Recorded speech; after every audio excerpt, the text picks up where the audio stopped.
आइए श्रीमद् भागवतम का विवेचन करते हैं। ओम नमो भगवते वासुदेवाय। ओम नमो भगवते वासुदेवाय। ओम नमो भगवते वासुदेवाय। नारायणं मदेक बंधु मद संगिना मद गुरु मद महादन मद निष्ठारक मद भाग्य मदानंद नमोस्तुते। नारायणं नमस्कृतं नरं चैव नरोत्तमं दैवीं सरस्वतीं व्यासं ततो जयमुदीरयेत्। नष्टप्रायेषु अभद्रेषु नित्यं भागवत सेवया भगवती उत्तमश्लोके भक्तिर्भवति नष्टकी। मूकं करोमि वाचालं पंगुं लङ्घयते गिरिं यत्कृपातमहं वन्दे परमानन्दमाधवम्। कृष्णाय वासुदेवाय देवकी नन्दनाय च नन्दगोपकुमाराय गोविन्दाय नमो नमः।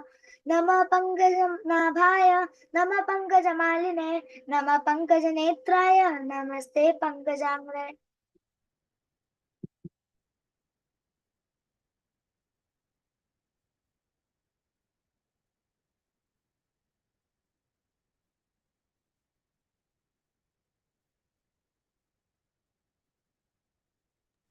हरे कृष्णा।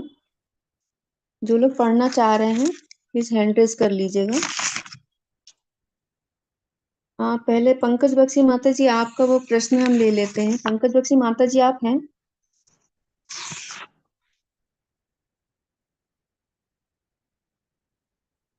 हरे कृष्णा।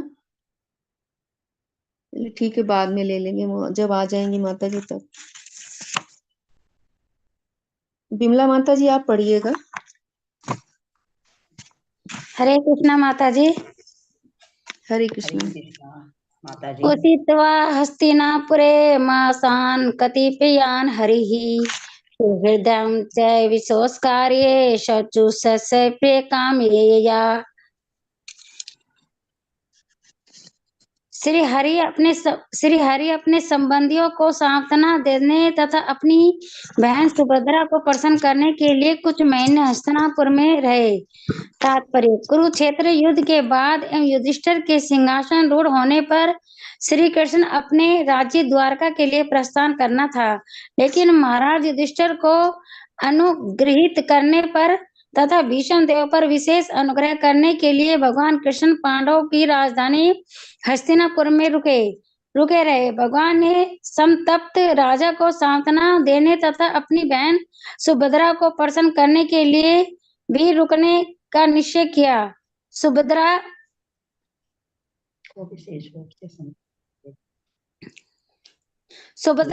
भगवान संतप्त राजा को सांत्वना देने तथा अपनी बहन सुभद्रा को प्रसन्न करने के लिए भी रुकने का निश्चय किया। सुभद्रा को विशेष रूप से सांत्वना दिए जाने की आवश्यकता थी, क्योंकि उसका एकमात्र पुत्र अभिमन्यु, जिसकी शादी हाल ही में हुई थी, मारा गया था। वह युवक अपनी पत्नी महाराज परीक्षित की माता उत्तरा को छोड़कर मरा था। भगवान को अपने भक्तों को प्रसन्न करने में प्रसन्नता होती है।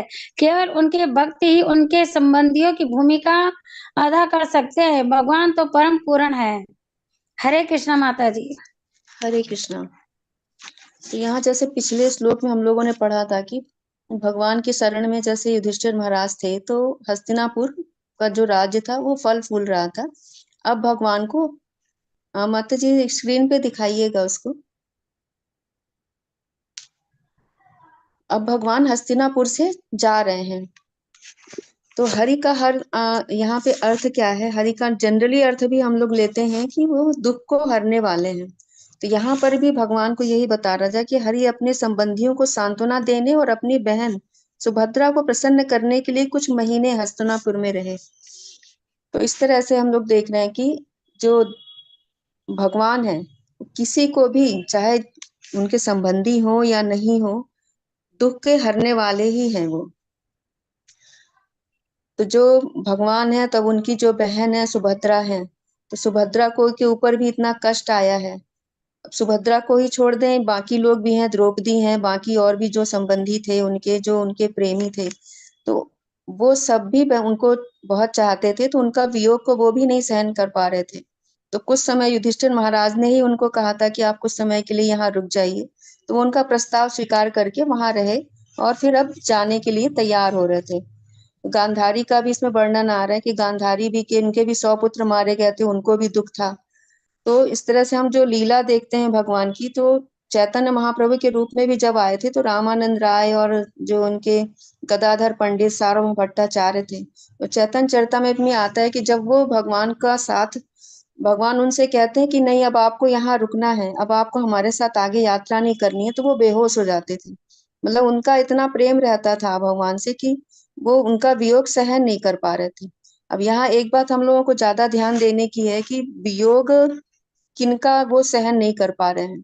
इन यहाँ पर जितने भी लोगों का वर्णन आ रहा है कि वो सारे लोगों का कोई ना कोई संबंधी मरा ही था युद्ध में, लेकिन उनका जो दुख था, उनका वियोग वो सह लिए क्योंकि वहां पे कृष्ण उपस्थित थे, लेकिन कृष्ण का वियोग वो नहीं सहन कर पा रहे हैं।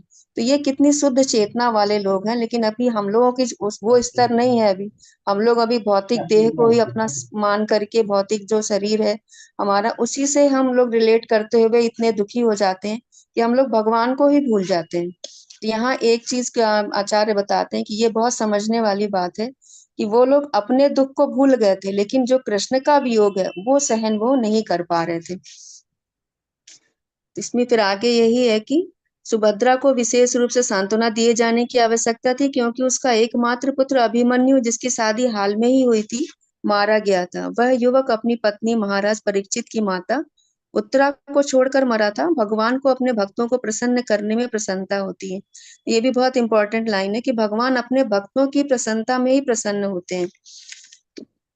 तो चाहे हम लोग गोप ग्वाल को देखें या अन्य जो उनकी वहां के लोग थे, यशोदा मैया, तो वो उनको जिसमें प्रसन्नता होती है तो भगवान को उनको प्रसन्न करने में खुशी होती थी। कोई भी भाव उनका रहता था, उस भाव में ही वो रहते थे कि जिस भाव से एक भक्त उनकी प्रेजिंग कर रहे हैं, प्रार्थना कर रहे हैं, तो वो सारी चीजें उनको अच्छी लगती थी।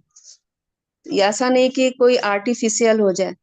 मामा ये माँ यशोदा उनको प्रेम कर रही हैं, उनको खिला रही हैं, वो ये सोचते हैं कि अगर लाला हमारा नहीं खाएगा तो वो कमजोर हो जाएगा। तो इस तरह के जो भाव होते हैं भगवान के, तो वो भगवान को बहुत पसंद आते हैं।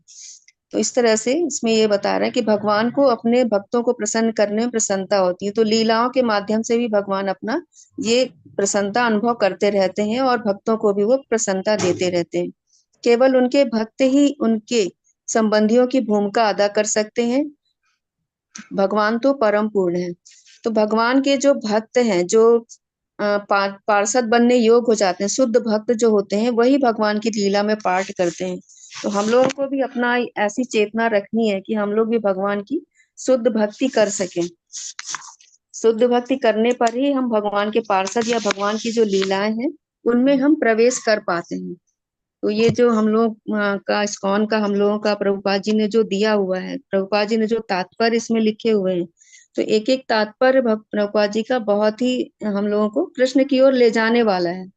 कि हम लोग किसी तरह से भी, जो भागवत है इन जनरल भी हम लोग देखते हैं कि भागवत की कथा कहाँ कहीं भी होती है तो एक आकर्षण बनता है कि हम लोग उसको श्रवण करें। तो श्रवण करने से अगर थोड़ा भी हमने श्रवण किया है तो नेचुरल अट्रैक्शन हमारा बनता है कि हम उनके विषय में और ज्यादा सुने। इस तरह से जो जैसे जैसे हम सुनते जाते हैं हमारी भक्ति बढ़ती है और हम भगवान के पार्षद बनने के योग्य हो जाते हैं, जिससे कि हम उनकी लीला में हम पार्ट ले सकें। तो आगे बढ़ते हैं।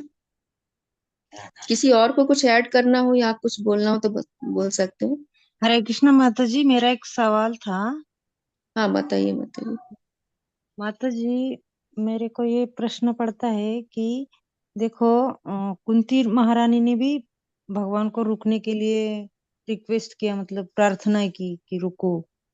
हाँ और वैसी ही प्रार्थना जब भगवान वृंदावन से निकले थे तब गोपियों ने की थी। वो तो रथ के आगे लोटपोट हो रही थी, भगवान को रुकाने के लिए बहुत बहुत प्रयास कर रही थी, लेकिन उस टाइम तो भगवान रुके नहीं। उनका भी भाव था, उनका भी प्रेम था भगवान के प्रति। लेकिन हम्म। कुंती महारानी ने रिक्वेस्ट किया तो भगवान रुक गए। तो मतलब ये ऐसा।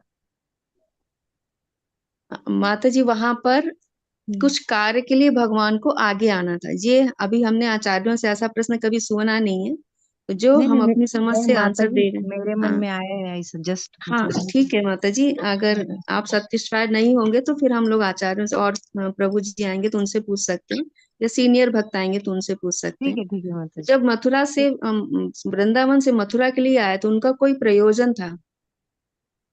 वहां पे कंस का वध करना था, धर्म की स्थापना करनी थी उनको। और जो उनके नानी ननिहाल था, उनकी माता थी, उनके उत्तर वो देवकी और वसुदेव थे, उनको भी जेल से रिहा करना था, छुड़वाना था उनको। तो ये प्रयोजन लेकर के वहां से वो निकले थे।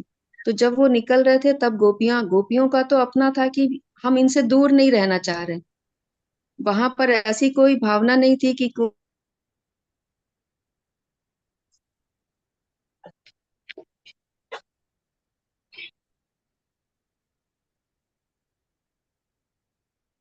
हरी बोल माता जी, आवाज नहीं आ रहा।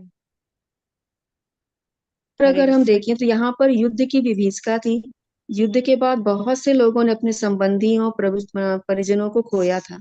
और सगे संबंधियों को खोने के बाद जो दुख होता है, तो वो कृष्ण की उपस्थिति से उनका कम हुआ था। तो इसलिए कुंती महारानी भी उनको प्रार्थना करती हैं कि अब थोड़े दिन आप रुक जाइए। तो कृष्ण की उपस्थिति मात्र से उनके दुख दूर हो रहे थे, और भगवान इस चीज को जानते थे। इसलिए उन्होंने रुकना वहां पर स्वीकार किया। और वहां पर उनका वो प्रयोजन था वृंदावन से जो मथुरा आने का, वहां पर ऐसा कोई प्रयोजन नहीं था कि उनके दुखों को दूर करना है। वहां पे सिर्फ प्रेम भाव ही था वहां पर, कि वो प्रेम भाव से उनको रोकना चाह रही थी कि आप रुको, आपके रुकने से हमें अच्छा लग रहा है। तो वहां पर भगवान नहीं रुके थे, क्योंकि उनका प्रयोजन ज्यादा हायर यहाँ पर था, मथुरा में था। और यहाँ पर था कि यहाँ पर तो अपने द्वारका में जाकर के उनको राज्य ही संभालना था। हालांकि काफी समय हो गया था अपनी रानियों से, अपने बच्चों से वो दूर थे, लेकिन फिर भी ये प्रयोजन उनका ज्यादा बड़ा था कि यहाँ पर उनको सांत्वना देनी थी। जो गांधारी थी, धृतराज थे, उनके 100 पुत्रों की डेथ हुई थी। तो वो उतने भी मतलब ये समझिए कि वो लोग भी उनकी उपस्थिति से उनका वो दुख भी कम हो गया था। इसलिए भगवान उस प्रयोजन को उनको कुंती महारानी के या अन्य किसी ने भी जिसने भी रोकने की कोशिश करी, तो भगवान वहां पे रुकते हैं। और ये मेरा उत्तर है अभी इसमें माता जी। और अगर आप सेटिस्फाइड नहीं होंगे थैंक तो यू फिर हम थैंक यू और माता जी। पूछेंगे। नहीं नहीं थैंक यू। जयप्रकाश प्रभु जी पढ़िएगा अभी। हरे कृष्ण माता जी। हरे कृष्ण। आमंत्र च अभ्यनुगात परिसेज्य अभिवाद तमा आरूह रथम कैश्चित परिस्वक्त अभिवादः। तत्पश्चात जब श्री भगवान ने प्रस्थान करने की अनुमति मांगी और राजा ने अनुमति दे दी, तो श्री भगवान ने महाराज युधिष्ठिर के चरणों में नतमस्तक होकर प्रणाम किया और राजा ने उनको गले लगा लिया। इसके पश्चात अन्य व्यक्तियों द्वारा गले मिलकर एवं प्रणाम स्वीकार करके वे अपने रथ में आरूढ़ हुए। तात्पर्य: महाराज युधिष्ठिर भगवान श्री कृष्ण के बड़े फुफेरे भाई थे, अतएव उनसे विदा होते समय श्री भगवान राजा के चरणों में नतमस्तक हुए। राजा ने छोटे भाई की तरह उनका आलिंगन किया। यद्यपि राजा भली भांति जानते थे कि श्री कृष्ण पूर्ण पुरुषोत्तम भगवान है, श्री भगवान को प्रसन्नता होती है जब उनका कोई भक्त उन्हें प्रेम में अपने से छोटा समझता है। श्री भगवान से बढ़कर या उनके तुल्य अन्य कोई भी नहीं है, तो भी अपने भक्तों द्वारा छोटा समझे जाने पर प्रसन्न होते हैं। ये सब श्री भगवान की दिव्य लीलाएं हैं। निरेशवादी भक्त वक्त द्वारा निभाई जाने वाली अलौकिक भूमिका को समझ नहीं सकते। तत्पश्चात भीम तथा अर्जुन श्री भगवान को गले मिले, क्योंकि वे समवयस्क थे, लेकिन नकुल तथा सहदेव ने उन्हें प्रणाम किया क्योंकि वे उनसे छोटे थे। हरे कृष्ण।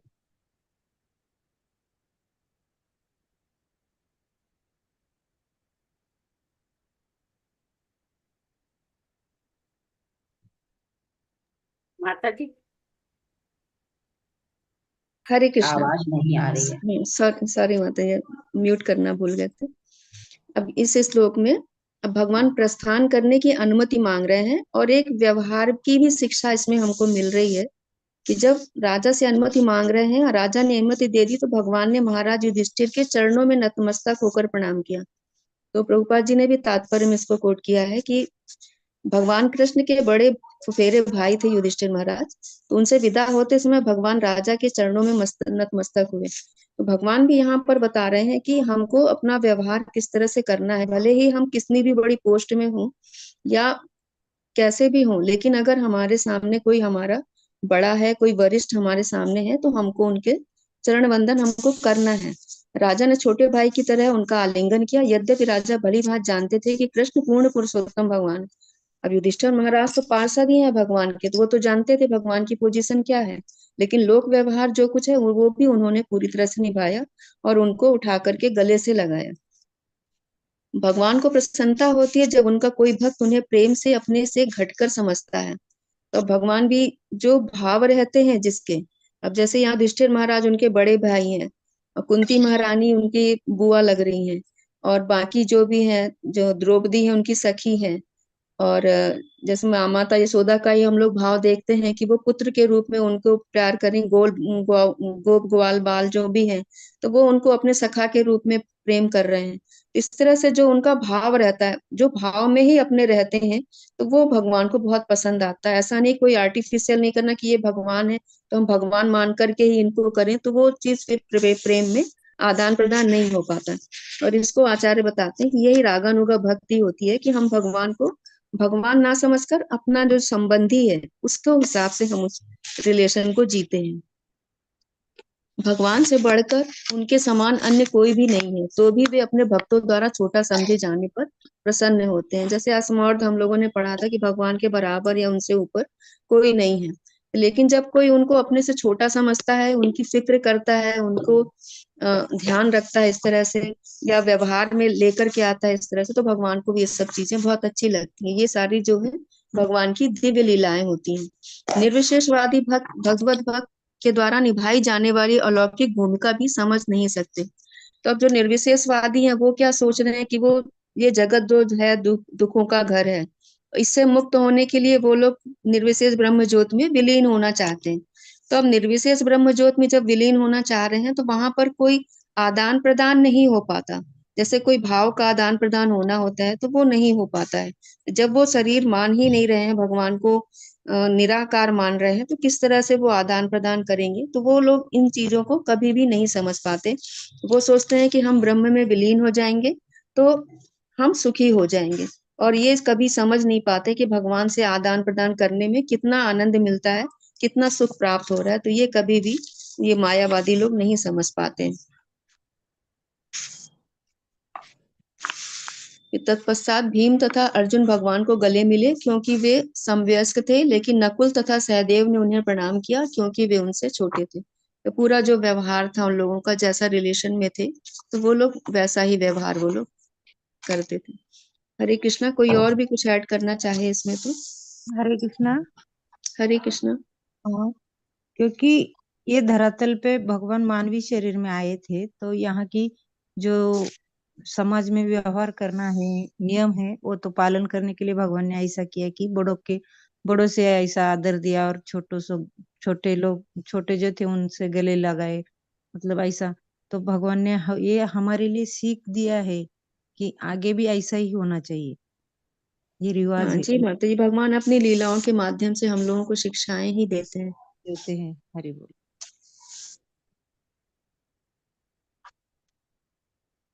कालीचरण प्रभु जी पढ़िएगा। हरे कृष्णा माता जी। हरे कृष्णा। सुभद्रा द्रौपदी कुंती विराट तनयाज तथा गांधारी धृतराष्ट्रस्य युत्सर्गो तमो यमो भ्रकुधरस्य धौम्यस्य स्त्रियो मत्स्यसुधाय नश्ये हिरे विमोह्यन्तो विरहं सार्ंगधन्वनः। उस समय सुभद्रा द्रौपदी कुंती उत्तरा गांधारी धृतराष्ट्र युत्सु कृपाचार्य नकुल सहदेव भीमसेन धौम्य तथा सत्यवती सभी मूर्छित हो गए, क्योंकि भगवान कृष्ण का वियोग सह पाना उन सबों के लिए असंभव था। तात्पर्य: भगवान श्री कृष्ण जीवों के लिए, विशेष रूप से भक्तों के लिए इतने आकर्षक हैं कि उनका वियोग असह्य हो जाता है। बद्ध जीव माया के वशीभूत होकर ही भगवान को भूल जाता है, अन्यथा ऐसा हो नहीं सकता। ऐसे वियोग की अनुभूति का वर्णन नहीं किया जा सकता।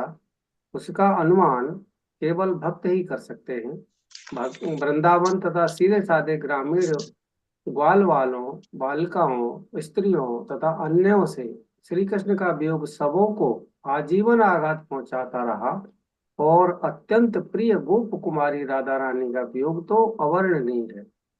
वे एक बार सूर्य ग्रहण के समय कुरुक्षेत्र में मिले और उन्हें जैसी अनुभूति हुई वह हृदय विदारक है। निस्संदेह भगवान के दिव्य भक्तों के गुणों में अंतर है, लेकिन जिन्होंने कभी भगवान का सानिध्य प्राप्त किया है वे उन्हें क्षण भर के लिए भी छोड़ नहीं सकते। शुद्ध भक्त की यही मनोवृत्ति होती है। हरे कृष्ण माता जी। हरे कृष्ण प्रभु जी। अब यहाँ पर ये बता रहे हैं कि उस समय सुभद्रा, द्रौपदी, कुंती, उत्तरा, गांधारी, धृतराष्ट्र, युधिष्ठिर, कृपाचार्य, नकुल, सहदेव, भीमसेन, धौम तथा सत्यवती सभी मूर्छित से हो गए, क्योंकि भगवान कृष्ण का वियोग सह पाना उन सबों के लिए असंभव था। तो बहुत बड़ी चीज यहाँ पे बोल रहे हैं कि इन सभी ने अपने संबंधियों को खोया था, लेकिन उन इतने बड़े दुख को वो लोग सह गए थे, लेकिन कृष्ण का वियोग सह पाना उन लोगों के लिए बहुत असंभव हो रहा था। तो भगवान श्री कृष्ण जीवों के लिए विशेष रूप से भक्तों के लिए इतने आकर्षक है कि उनका वियोग असह्य हो जाता है। तो जो हमारी स्वाभाविक स्थिति है वो है कि भगवान के साथ ही हमारा संबंध है, हम भगवान के ही अंश है, तो हमारा नित्य संबंध भगवान के साथ ही है। सबसे ज्यादा जो आकर्षण हमारा होना चाहिए भगवान के प्रति होना चाहिए। भगवान कृष्ण तो कंदर्प कोटि कमनीय है, जैसा ब्रह्म संहिता में आता है। तो इतने सौंदर्य है उनका और इतना आकर्षण है उनके, तो नेचुरल हमारा अट्रैक्शन उन्हीं के होना, और हम लोग उनके अंश भी हैं, तो स्वाभाविक हमारी स्थिति जो है वो सेवक की होनी चाहिए, और उन्हीं के प्रति हमारा जो सेवा का भाव है वो भी होना चाहिए। लेकिन चूंकि माया के वशीभूत हो जाते हैं, माया के वशीभूत आकर के हम भगवान को भूल जाते हैं। माया के कारण जो आवरण पड़ जाता है भगवान और हमारे बीच, उसके वजह से हम लोग भौतिक जो हमारे रिलेशन है उन्हीं में उलझ करके रह जाते हैं और हम भगवान को भूल जाते हैं। तो ऐसे वियोग की अनुभूति का इसमें कह रहे हैं कि वर्णन नहीं किया जा सकता। तो जो लोग जो शुद्ध भक्त हैं जिनका वर्णन यहाँ पे किया गया है, तो वो भगवान के भी शुद्ध भक्त हैं, तो वो ये वियोग नहीं सह पा रहे हैं। लेकिन हम लोगों की स्थिति आज अभी ऐसी नहीं है कि हम लोग भगवान का वियोग, यहाँ तो भगवान हमसे दूर ही हैं, लेकिन अर्चा विग्रह के रूप में उन्होंने कृपा की है, वो हमारे सामने है, लेकिन हम लोग फिर भी मंदिर तक नहीं पहुंच पाते। मंदिर के अगर वहां पे भक्त कहते हैं कि मॉर्निंग में आना है, उनके दर्शन करना है, प्रेयर करनी है, लेकिन हम लोग वहां तक भी नहीं पहुंच पाते, क्योंकि हम लोग अपनी माया के ही उसमें फंसे हुए हैं। शरीर से जो रिलेशन है हमारा, उन्हीं में हम लोग फंसे रहते हैं और हम लोग आगे नहीं बढ़ पाते हैं। इसमें प्रभुपाद जी यही लिख रहे हैं कि बद्ध जीव माया के वशीभूत होकर भगवान को भूल जाता है, अन्यथा ऐसा नहीं हो सकता। ऐसा वियोग की अनुभूति का वर्णन नहीं किया जा सकता। इसका अनुमान केवल भक्त ही कर सकते हैं। तो जो भक्त हैं, तो अभी हम लोग भक्त बनने की प्रोसेस हम लोगों की चल रही, अभी हम लोग शुरू कर रहे हैं, भक्त बनने की कोशिश कर रहे हैं, भक्त बन नहीं पाए, तो वो अभी हम लोगों का नहीं हो पा रहा है।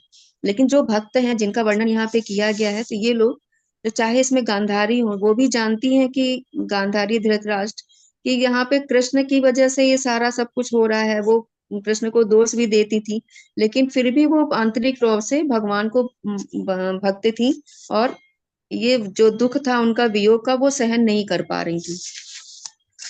वृंदावन तथा सीधे साधे ग्रामीण ग्वाल बाल बालिकाओं, स्त्रियों तथा अन्यों से श्री कृष्ण का वियोग सबों को आजीवन आघात पहुंचाता रहा। तो जैसा माता जी ने भी पूछा था कि वो लोग भी वृंदावन के जो भी थे, ग्रामीण ग्वाल बाल बालिका स्त्रियां जो भी थी, सभी लोग उनके वियोग में आजीवन ही रहे। वो उनको हमेशा याद करते थे कि स्त्रियों की तो ऐसे ही, गोपियों की तो हालत ऐसी हो गई थी कि वो चारों तरफ अपने सिर्फ श्री कृष्ण को ही देखती थी, उनको और कुछ नजर ही नहीं आता। उनके चिंतन में, भले ही वो घर के कार्य भी कर रही हैं, तो हमेशा चिंतन में कृष्ण ही रहते थे उनके। तो ऐसा वियोग उनके अंदर हमेशा ही रहा जब तक वो जीवित रहे। और अत्यंत प्रिय गो कुमारी राधा रानी का वियोग तो अवर्णनीय है। तो इसका तो हम लोग वर्णन नहीं कर सकते कि राधा रानी का जो वियोग था वो कैसा था। वो तो एक पल भी भगवान के उसमें मतलब चिंतन के बगैर नहीं रह सकती थी, बिना देखे नहीं रह सकती थी। तो जब राधा रानी उनका बिछोह हुआ कृष्ण का, तो फिर वो कैसे सहन किया, तो ये हम लोग नहीं समझ सकते हैं। वे एक बार सूर्य ग्रहण के समय कुरुक्षेत्र में मिले और उन्हें जैसी अनुभूति हुई वह हृदय विदारक है। तो सूर्य ग्रहण के लिए हम विवरण आता है, इसी में आगे आएगा, हम लोग जब 10वें स्कंद पढ़ेंगे तो उसमें आता है कि सूर्य ग्रहण के समय कुरुक्षेत्र में मिले और उन्हें जैसी अनुभूति वह हृदय विदारक है। तो वहां पे कई तरह से विवरण आता है, वो खैर हम लोग आगे जाके डिस्कस करेंगे इस चीज को। तो वो कुछ समय के लिए ही मिले थे, लेकिन वहां की जो अनुभूति वो बहुत ही ज्यादा मतलब हृदय विदारक थी। जो यहाँ की रुक्मिणी वगैरह भी गई थी, तो वो लोग भी देख करके उन लोगों को बहुत व्याकुल सी हो गई थी कि कैसा इनका प्रेम है, वो उस चीज को नहीं समझ पा रही थी। निस्संदेह भगवान के दिव्य भक्तों के गुणों में अंतर है, लेकिन जिन्होंने कभी भगवान का सानिध्य प्राप्त किया है वे उन्हें क्षण भर के लिए भी नहीं छोड़ सकते। शुद्ध भक्त की यही मनोवृत्ति होती है। तो भगवान यहाँ ये प्रभुपाद जी तात्पर्य में यही लिख रहे हैं कि भगवान के दिव्य भक्तों के गुणों में अंतर है। गुणों में अंतर क्यों है? क्योंकि सबका भाव अलग अलग है। कोई भगवान को पुत्र रूप में प्रेम कर रहा है, तो कोई पति रूप में चाह रहा है, कोई सखा रूप में, कोई दास भाव में, कोई शांत भाव में। तो सबके गुणों में तो अंतर है, लेकिन अगर उनका सानिध्य जरा सा भी भगवान का मिला हुआ है तो वो भगवान को फिर छोड़ना नहीं चाहते। वो हमेशा भगवान का सानिध्य चाहते हैं कि भगवान हमेशा मेरे साथ रहें, और वो उनका वियोग कभी भी सहन नहीं कर सकते हैं। तो जो शुद्ध भक्त होते हैं, प्रभुपाद जी यही लिख रहे हैं, शुद्ध भक्त होते हैं, उनकी मनोवृत्ति यही रहती है कि वो भगवान से विलग, एक क्षण भी भगवान से विलग नहीं रह सकते, चाहे वो मन से, वाणी से या शरीर से, किसी भी तरह वो कार्य जो भी करेंगे तो वो भगवान के लिए ही करेंगे। ऐसा प्रभुपाद जी यहाँ पर लिख रहे हैं। हरे कृष्णा। कोई और भी ऐड करना चाहे तो? हरे कृष्णा माता जी। हरे कृष्णा। सूर्य ग्रहण के समय कुरुक्षेत्र में मिले, किन से मिले थे? ये जो सब ग्वाल बाल लोग गए थे ना, तो ये भगवान तो अपने द्वारका से गए थे, जी। और उसके बाद उधर गोप ग्वाल बाल, राधा रानी, गोप गोपियां, सभी लोग यहाँ पर, यशोदा माता और नंद बाबा, सब लोग आए थे इनसे मिलने के लिए कुरुक्षेत्र में। तो ये विवरण महाभारत आगे हम लोग को हरे मिलेगा कृष्णा माता जी। हरे कृष्ण। महाभारत हरे तो ये कृष्णा कहाँ पर, ये प्रसंग कहीं पे है क्या कि ये लोग मथुरा वृंदावन से वहाँ कुरुक्षेत्र में मिलने गए? ये प्रसंग हाँ कहाँ हाँ, पर है? आपको 10वें स्कंद में आएगा प्रभु जी मिलेगा। आगे। अभी आएगा, आगे हम लोग पढ़ेंगे इसको। माता जी यानी आगे माता आगे जी करते हैं, पढ़ते हैं अभी। हरे कृष्णा। हरे कृष्णा। हरे कृष्ण। यानी माता जी की वो 18 दिन महाभारत के दरमियान वो लोग आए थे कुरुक्षेत्र में मिलने के लिए। नहीं नहीं, ये बाद सब में तो आए थे। ये बाद में आए हैं। अच्छा अच्छा ये अच्छा। भगवान की लीला जब समाप्त होने वाली होती है, उसके कुछ समय पहले ही ये मिलन होता है उनका। अच्छा अच्छा। हरे कृष्ण।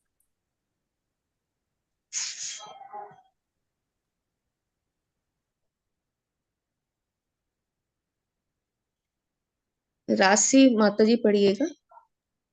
हरे कृष्णा। हरे कृष्ण। सतसंगात मुक्त दुसंग, तुम न उत्साह ते बुध, युक्तिमानं यश यस्य सकृत कर्ण्य रोचनम, तस्मिन् नस्त्य धीय पार्था सहेन विरहं कथम, दर्शन स्पर्श संलाप शयन आसन भोजने।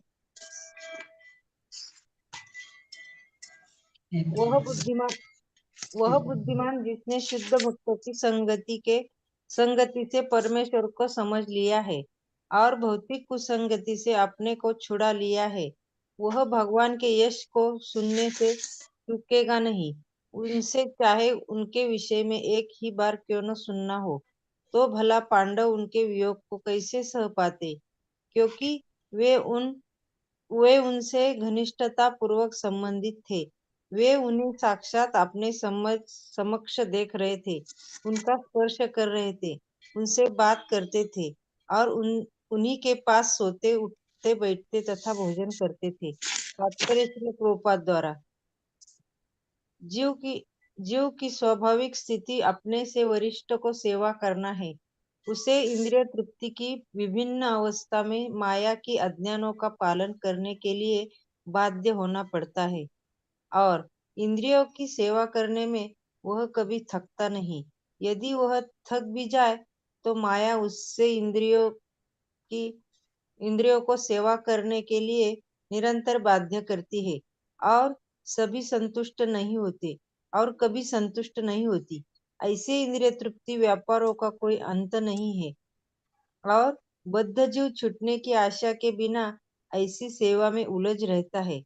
छुटकारा केवल तभी मिलता है जब शुद्ध भक्तों की संगति होती है। ऐसी संगति से वह धीरे धीरे अपने दिव्य चेतना की ओर उन्नत होता है।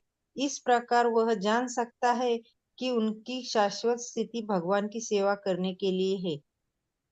विकृत इंद्रियों की काम, क्रोध, प्रभुत्व जताने इत्यादि अवस्थाएं हैं। घर, देश, परिवार, समाज, संपत्ति तथा अन्य वस्तुएं भौतिक जगत में बंधन के कारण स्वरूप है। जहाँ 3 प्रकार के ताप बने हुए हैं, शुद्ध भक्तों की संगति से तथा विनीत भाव से उनका श्रवण करने से भौतिक भोग के प्रति आसक्ति कम होती है और भगवान के दिव्य कार्यकलापों के विषय में सुनने के प्रति आकर्षण की प्रधानता होती है। एक बार आकर्षण उत्पन्न हो जाने पर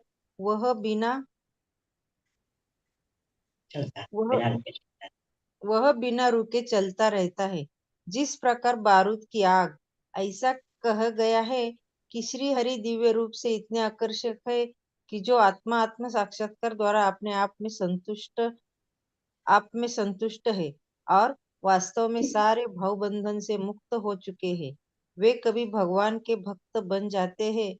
ऐसी परिस्थिति में यह भली भांति समझ सकता है कि पांडवों की क्या स्थिति हुई होगी, जो भगवान के नित्य संगी थे। वे श्री कृष्ण के वियोग की कल्पना भी नहीं कर सकते थे, क्योंकि निरंतर व्यक्तिगत संपर्क के कारण उनका आकर्षण अत्यधिक प्रगाढ़ था। शुद्ध भक्त के लिए भी उनके रूप, गुण, नाम तथा उनके नाम, यश, कार्यकलाप भूल जाता है और शुद्ध भक्तों की परिपक्व संगति के कारण वह क्षण भर के लिए भी भगवान के संपर्क से दूर नहीं होता। हरे कृष्णा। दंडवत प्रणाम माता जी। हरे कृष्ण। जिसमें भावार्थ में लिख रहे हैं प्रभुपाद जी कि वह बुद्धिमान जिसने शुद्ध भक्तों की संगति से परमेश्वर को समझ लिया है और भौतिक कुसंगति से अपने को छुड़ा लिया है, वह भगवान के यश को सुनने से चूकेगा नहीं। यहाँ पर भगवान उनको बुद्धिमान कह रहे हैं कि जिन्होंने शुद्ध भक्तों की संगति से परमेश्वर को थोड़ा भी समझा है, तो वह भौतिक कुसंगत से अपने को छुड़ा लिया है। वह भगवान का यश को बार बार सुनना चाहेगा। जहां भी उसको मौका मिलेगा तो वो भगवान का यश जरूर सुनेगा। उसने चाहे उनके विषय में एक ही बार क्यों ना सुना हो, तो भला पांडव उनके वियोग को कैसे सह पाते हैं, क्योंकि वे उनसे घनिष्ठता पूर्वक संबंधित थे।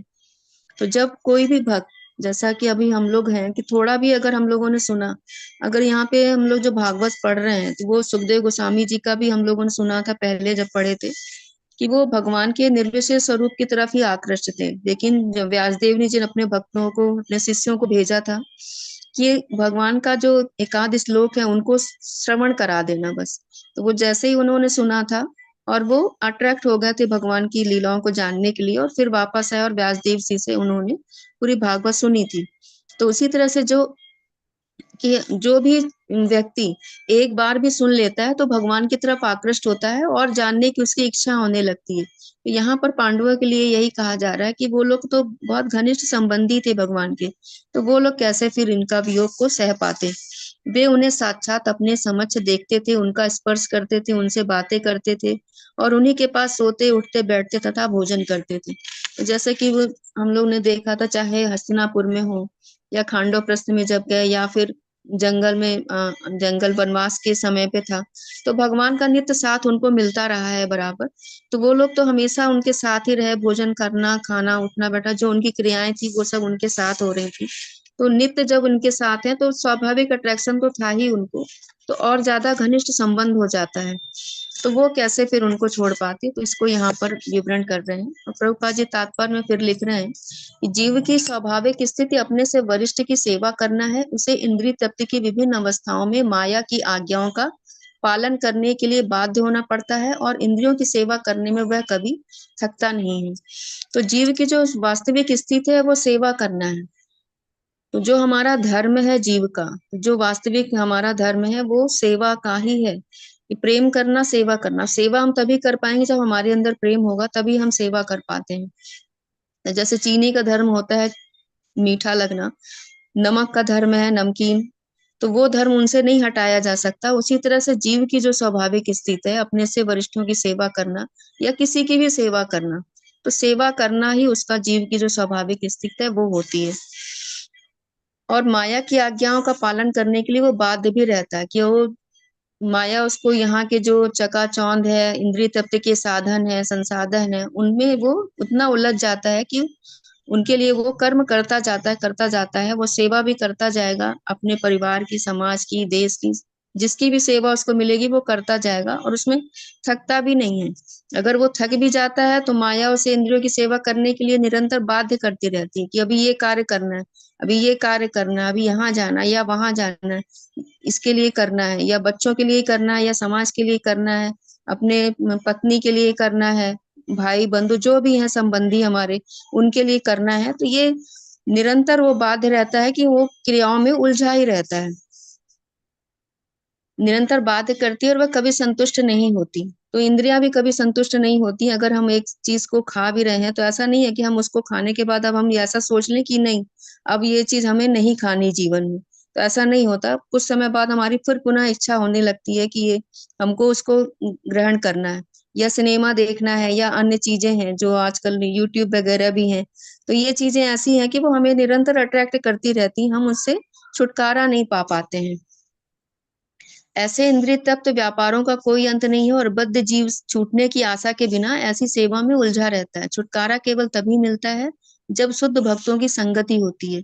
ऐसी संगति से वह धीरे धीरे दिव्य चेतना की ओर उन्नत होता है।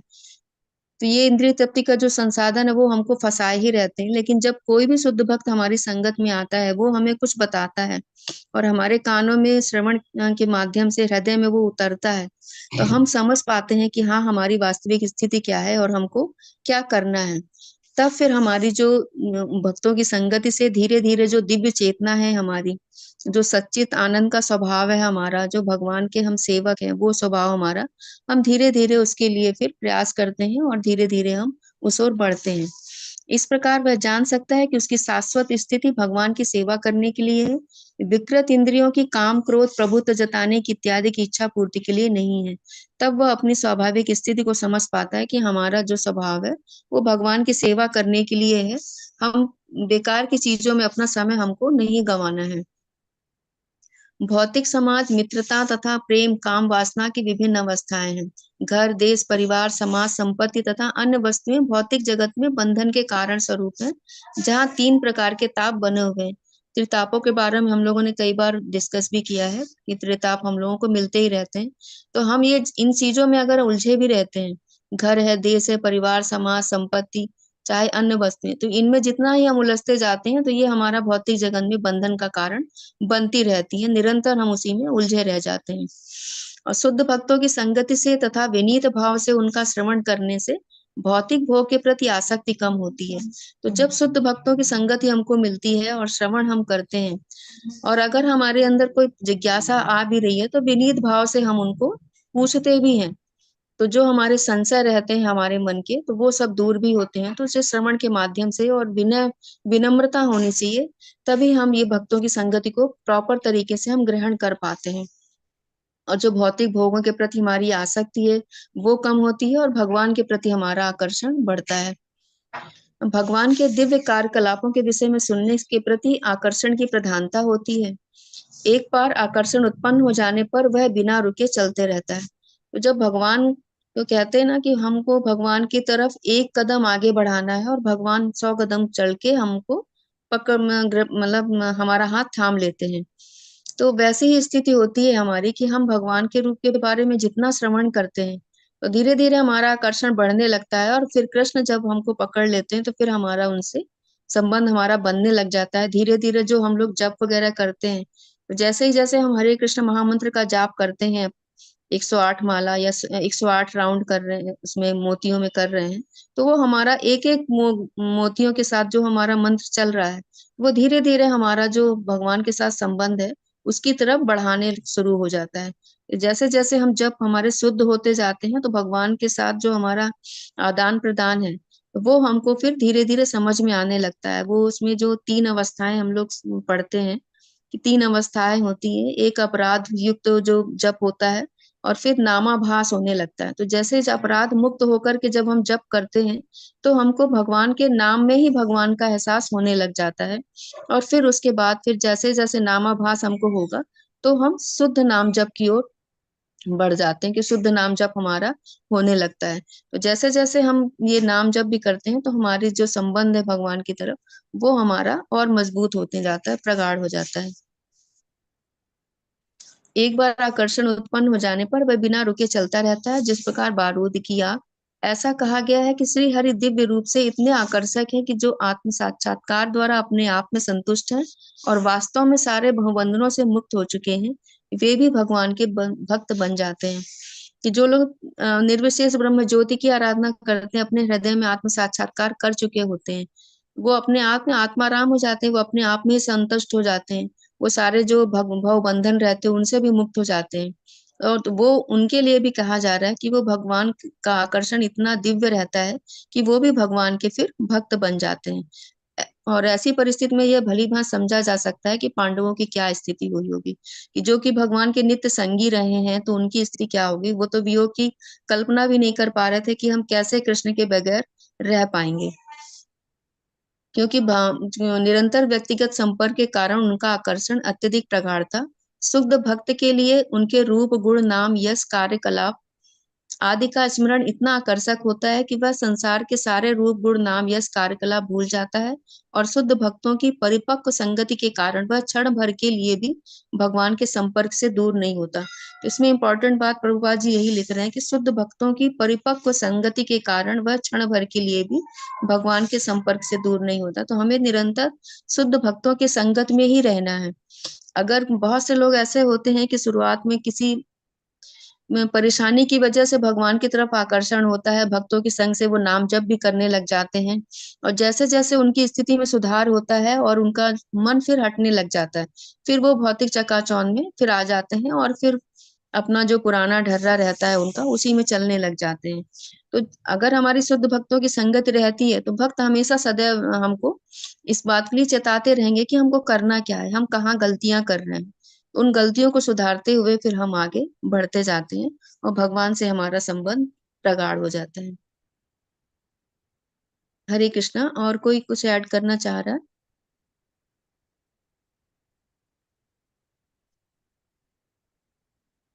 फिर हम लोग आगे बढ़ते हैं। कल्पना गोयल माता जी पढ़िएगा। हरे कृष्णा माता जी। हरे कृष्णा। हाँ, ये जो अभी जो श्लोक आप बता रहे थे इसमें माता जी थोड़ा मैं ये ऐड करना चाह रही थी कि हाँ बोलिए माता। जैसे अभी हम लोगों ने सबने अनुभव किया, जो अभी अयोध्या में राम भगवान के मंदिर की प्राण प्रतिष्ठा हो रही थी, तो उसमें हम सब कितना डूब गए थे। जहाँ देखिए बिल्कुल। उसी का सब रहता था, टीवी पे, मोबाइल पे, या सब जगह उसको जी जी। सेलिब्रेट कर रहे हैं। अपने घरों में भी जहाँ हम रहते हैं वहां पर भी देखिए कितना सेलिब्रेट, तो ऐसे लगने लगा था कि जैसे सचमुच त्रेता युग आ गया और भगवान आ रहे हैं, जैसे भगवान उस समय। तो इतना हम बिल्कुल सब बिल्कुल। उसमें डूब गए थे, हम सभी लोग का ये अनुभव रहा होगा। बिल्कुल बिल्कुल, सब पूरा राममय हो गया था काम पूरा। में अपना सिर्फ भारत की ही बात नहीं थी, बाहर विदेशों में भी ये हाँ सब जी था कि वहां पर जी भी दीप जलाए गए, दीपावली मनाई गई, पटाखे छुड़ाए गए। तो जी, ये पूरे मतलब समझ लीजिए विश्व की बात थी, पूरे पूरी विश्व में ये चीजें मनाई गई। और वाकई अनुभव हुआ था कि वो अनुभव अभी भी है, कि अभी भी वो भाव तो है ही है भगवान का। जी, तो कि रामलला आ गए हैं, रामलला का वहां मंदिर बन गया है, और ये बहुत बड़ी बात है हम सभी भक्तों के लिए, बहुत बड़ी चीज है कि भगवान अपनी जगह टेंट से हटकर उनको एक घर मिला है। जो सबको घर दे रहे हैं उनको घर अब मिला है। जी तो माता जी। बहुत बड़ी चीज है हम लोग के लिए। और एक जो भगवान के रूप में जो आकर्षण है जो उनका, वो हम लोग सुखदेव महाराज जी से भी, मतलब सुखदेव जी से भी समझ सकते हैं कि पहले तो वो अपने आप में ही आत्माराम थे और परमहंस। तो उनको जब व्यास जी के शिष्यों ने उनके रूप का वर्णन किया भगवान के, और उनके गुणों का वर्णन किया, तो वो भी उनके उसमें डूब गए एकदम, उनकी आकर्षित भक्ति हो में, गए और थे उनकी हम। आकर्षित हो गए उनकी तरफ। जी माता जी, मैं आगे श्लोक पर। हाँ जी। सर्वे ते निमीषेर नुदृच्चेत्तः विशन्तः स्नेह संबंधा विचेलु सत्र तत्रः। उन सबके हृदय उनके आकर्षण रूपी पात्र में द्रवित हो रहे थे। वे उन्हें अपलक नेत्रों से देख रहे थे और स्नेह बंधन में बंधकर व्यग्रता से इधर उधर मचल रहे थे। तात्पर्य: श्री कृष्ण स्वाभाविक रूप से सभी जीवों के लिए आकर्षक हैं, क्योंकि वे समस्त शाश्वतों में प्रधान शाश्वत हैं। एकमात्र वे ही अनेकों शाश्वतों के पालक हैं। यह कठोपनिषद का कथन है और इस प्रकार मनुष्य भगवान के साथ अपने शाश्वत संबंध को जागृत करके, जिसे वह श्री भगवान की भ्रामक शक्ति माया के चक्र से वशीभूत होकर भूल चुका है, स्थायी शांति तथा समृद्धि प्राप्त कर सकता है। एक बार भी यह संबंध जब हल्का सा भी पुनर्जागृत हो जाता है, बद्ध जीव भौतिक शक्ति के भ्रम से मुक्त हो जाता है और भगवान की संगति के लिए पागल हो उठता है। यह संगति केवल भगवान के साक्षात संपर्क से ही नहीं स्थापित होती, अपितु उनके नाम, यश, रूप तथा गुणों के सानिध्य से भी होती है। श्रीमद् भागवत बद्ध जीवों को इस सिद्ध अवस्था को प्राप्त करने के लिए शुद्ध भक्त से विनीत भाव से श्रवण के द्वारा प्रशिक्षित करता है। हरे कृष्णा माता जी। हरे कृष्ण। अब इसमें यहाँ यही बता रहे हैं कि उन सबके हृदय उनके आकर्षण रूपी पात्र में द्रवित हो रहे थे। तो भगवान का आकर्षण ही इतना है कि वो मनुष्य उनसे विलग होने की कल्पना भी नहीं करता। उनका हृदय पूरी तरह से द्रवित हो रहा है। वे उन्हें अपलक नेत्रों से देख रहे थे और जो उनका स्नेह था उस बंधन में बंधकर वो व्यग्रता से इधर उधर मचल रहे। जैसे कोई अपना स्नेही कोई कहीं जा रहा होता है तो हमें भी ऐसा अनुभव होता है ना, किसी तरह से उसको रोकना है। तो ऐसा ही भाव इन लोगों का भी हो रहा था, सबका वहां पे पांडवों वगैरह का सबका हो रहा था कि वो लोग विचलित हो रहे थे, व्यग्रता से इधर उधर मचल रहे थे कि भगवान को अपलक होकर के देख रहे हैं कि किसी तरह से वो रुक जाएं। अब वो जा रहे हैं तो अब वो उन सबको, उनका हृदय जो है काफी द्रवित हो रहा है। कृष्ण स्वाभाविक रूप से सभी जीवों के लिए आकर्षक है, क्योंकि वे समस्त शाश्वतों में प्रधान शाश्वत हैं। इसको हम लोग पहले भी डिस्कस कर चुके हैं कि भगवान का जो आकर्षण है तो सभी जीवों स्वाभाविक रूप से उनकी तरफ आकर्षित हो ही जाता है। भगवान का रूप सौंदर्य ऐसा है। एकमात्र वे ही अनेक शाश्वतों के पालक हैं, यह कठोपनिषद का कथन है। और इस प्रकार मनुष्य भगवान के साथ अपने शाश्वत संबंध को जागृत करके, जिसे वह भगवान की भ्रामक शक्ति माया के चक्र से वशीभूत होकर भूल चुका है, स्थायी शांति तथा समृद्धि प्राप्त कर सकता है। ये श्लोक भी हम लोग पढ़ते हैं ना, जो शांति का फॉर्मूला उसमें भगवत गीता में भी दिया है 5वें अध्याय में। भोक्ताराम यज्ञ तपसाम सर्वलोक महेश्वरम सुहृदम सर्वभूता नाम ज्ञात्वा माम शांति रक्षति। तो जो भगवान के साथ संबंध को, भगवान को प्रॉपर तरीके से समझ जाता है, उनके संबंध को समझ जाता है, तो वो हमेशा सुख, समृद्धि और शांति का लाभ प्राप्त करता है। तो एक बार भी यह संबंध जब हल्का सा भी पुनर्जागृत हो जाता है तो बद्ध जीव भौतिक शक्ति के भ्रम से मुक्त हो जाता है। तो जो भक्तों, शुद्ध भक्तों की संगति से, उनको श्रवण करने से अगर हमारे अंदर थोड़ा सा भी भगवान की तरफ जो भाव है वो जागृत हो जाता है, तो ये जो माया शक्ति है वो हमारी कमजोर हो जाती है। और बद्ध जीव जो भौतिक शक्ति है, जो भ्रम में डाले रहती है, उससे फिर मुक्त हो जाता है और भगवान की संगति के लिए पागल हो उठता है। यह संगति केवल भगवान के साक्षात संपर्क से ही नहीं स्थापित होती, अपितु उनके नाम, यश, रूप तथा गुणों के सानिध्य से भी होती है। तो भगवान के बारे में जितना हम श्रवण करते हैं तो हम उनके रूप और गुणों की तरफ उतना ही आकर्षण हमारा बनता जाता है। तो जितना हम उनकी तरफ आकर्षित होंगे, तो जैसा श्लोक में 7वें अध्याय के 14वें श्लोक में भी बोलते हैं, देवी है सम गुणमयी मम माया दुरत्या मामेव ये प्रपद्यन्ते माया मेता तरन्ति ते। तो जो भगवान, जो ये त्रिगुणात्मक प्रकृति है, भगवान की जो बहिरंगा शक्ति है, ये माया जो है भगवान बता रहे हैं कि बहुत ही दुरत्या है, बहुत ही कठोर है, इसको पार कर पाना बहुत मुश्किल है। लेकिन जो मेरा शरण ग्रहण कर लेता है, मेरे चरणों की शरण ग्रहण कर लेता है, वो इससे पार कर जाता है, बहुत आसानी से पार कर जाता है। तो वही यहाँ पे बता रहे हैं कि भगवान के रूप गुण जैसा जैसे हम सुनते जाते हैं तो भगवान की तरफ हमारा आकर्षण बढ़ता जाता है, और जो माया का जो संग, माया का जो भ्रम है, वो हमें धीरे धीरे हमारा छूटता जाता है। तो जितने ज्यादा हमारी उनकी शुद्ध भक्तों की संगति बढ़ेगी, श्रवण बढ़ेगा, भगवान के लिए कार्य हमारा जो बढ़ेगा, उनके लिए जो भी कुछ हम कर पा रहे हैं वो हम जितना ज्यादा से ज्यादा हम करेंगे तो ये माया का प्रभाव हमारे ऊपर कम होता जाता है। श्रीमद् भागवत बद्ध जीवों को इस सिद्ध अवस्था को प्राप्त करने के लिए शुद्ध भक्त से विनीत भाव से श्रवण के द्वारा प्रशिक्षित करता है। तो श्रीमद् भागवत इसी के लिए है, जैसा पहले भी हम लोगों ने श्लोक में पढ़ा था कि इसमें मतलब जो अन्य जितने भी योग हैं सिर्फ भक्ति योग का ही विवरण है, भगवान के और भगवान के भक्तों के बारे में ही विवरण है, और बाकी जितनी भी भक्ति की जो भगवान को प्राप्त करने की विधाएं हैं, विधियां हैं, उन सबको यहाँ पे झाड़ू लगा दिया गया है। तो ये श्लोक हम लोगों ने पढ़ा था, जन्मादिय से कुछ करके था, भूल रहे हैं हम उसको। तो श्लोक पहले भी हम लोग पढ़ चुके हैं, तो पूरी इस तरह से इसमें हटा दिया गया है, सिर्फ भक्त और भगवान के बारे में ही इसमें विवरण है, जिससे कि इसको सुनते सुनते ही हमारा जो भाव है वो भगवान के प्रति प्रगाढ़ होता जाएगा और हमारे संबंध भी बहुत पुख्ता हो जाते हैं भगवान के साथ। और माया का प्रभाव जैसे जैसे हमारा भगवान के साथ संबंध बढ़ा बहुत कमजोर होता जाता है। हरे कृष्णा। कोई और कुछ ऐड करना चाहेगा?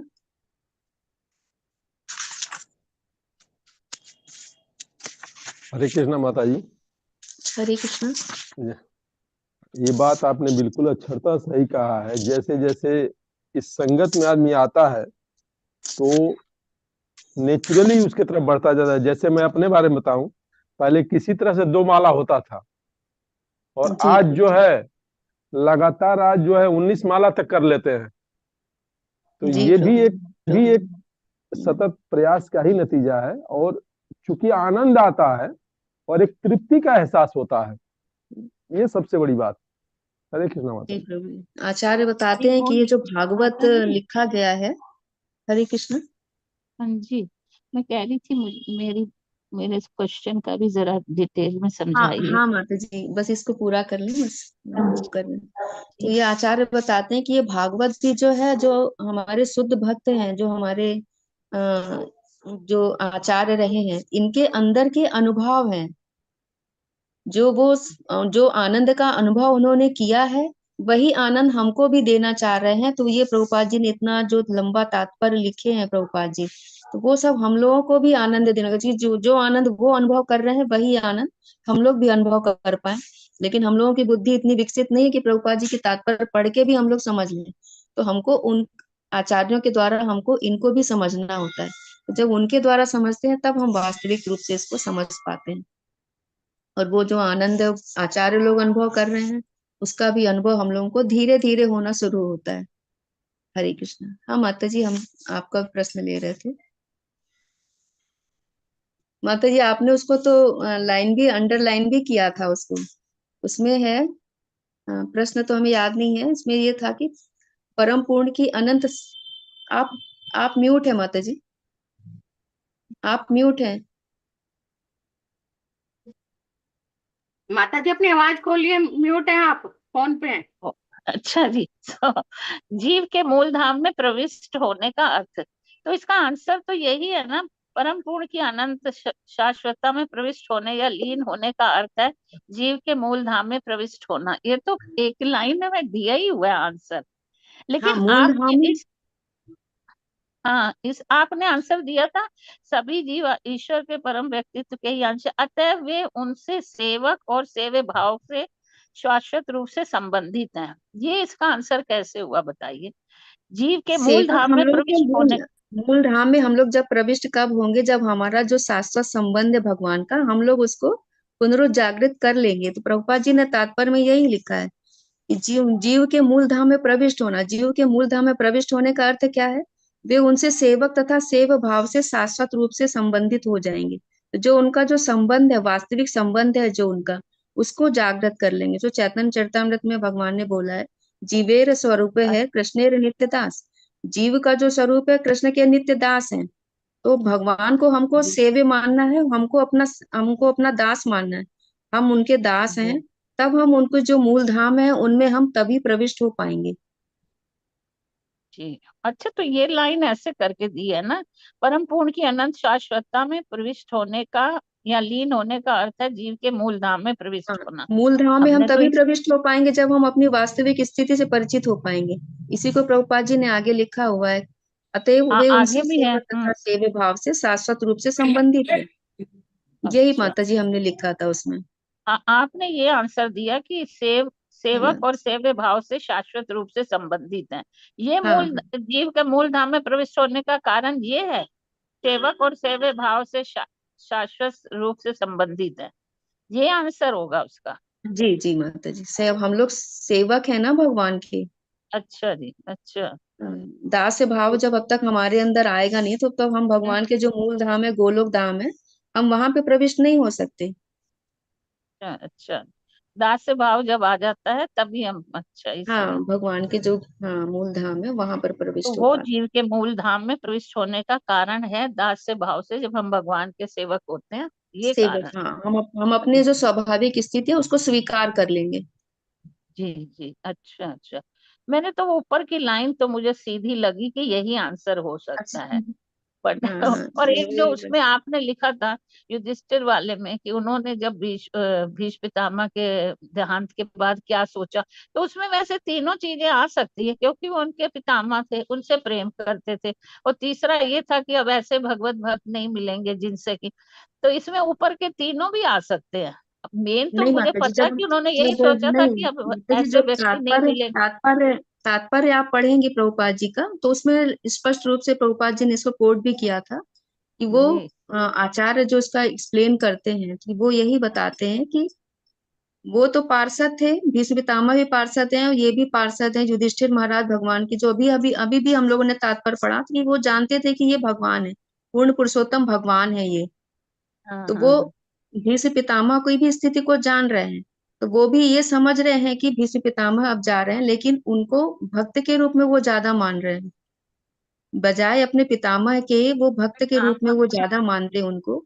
तो वो वो बात उनको ये विक्षोभ हो रहा था कि ये शुद्ध भक्ति की संगति हमको अब नहीं मिल नहीं मिल पाएगी। पाएगी, हाँ जी हाँ। हाँ वो तो एक है ही कारण, लेकिन वो दो कारण को भी इग्नोर तो नहीं किया जा सकता कि वो उनसे हाँ, प्रेम इग्नोर भी नहीं कर करते थे सकते और हैं, उनके लेकिन पितामह भी थे। हाँ, जो मूल भाव जो उसमें प्रभुपाद जी ने तात्पर्यों में दिया मूल, है, हाँ वो वो तो चीज है, हम, हाँ, जो मेन कारण होता है, फिर उसको ही हम उसी को ही आंसर के आंसर रूप कर। में मान लेते हैं फिर। हरे हरे कृष्ण, कृष्ण हरे माता जी। कृष्ण। Thank you. चलिए, सॉल्व हो गया प्रॉब्लम। ठीक है, जी ठीक। माता जी। हाँ जी। हरे कृष्णा माता जी। और किसी को कुछ ऐड करना है या कुछ बोलना हो तो बोल सकते हैं, तो फिर आज यहीं पे रुकते हैं हम लोग।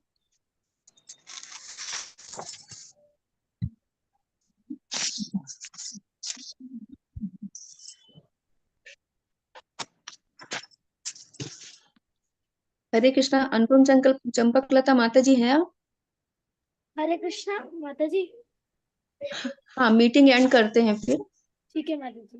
हाँ, हरे कृष्ण महामंत्र और वैष्णव प्रणाम मंत्र बोल के मीटिंग एंड करते हैं। हरे कृष्णा कृष्णा कृष्णा कृष्ण हरे कृष्ण हरे हरे, हरे राम राम हरे राम हरे राम राम राम राम हरे। राम हरे हरे।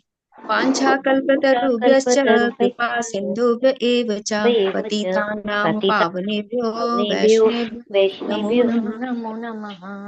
प्रभुपाद की हरे जय। कृष्ण, वैष्णव जयंती।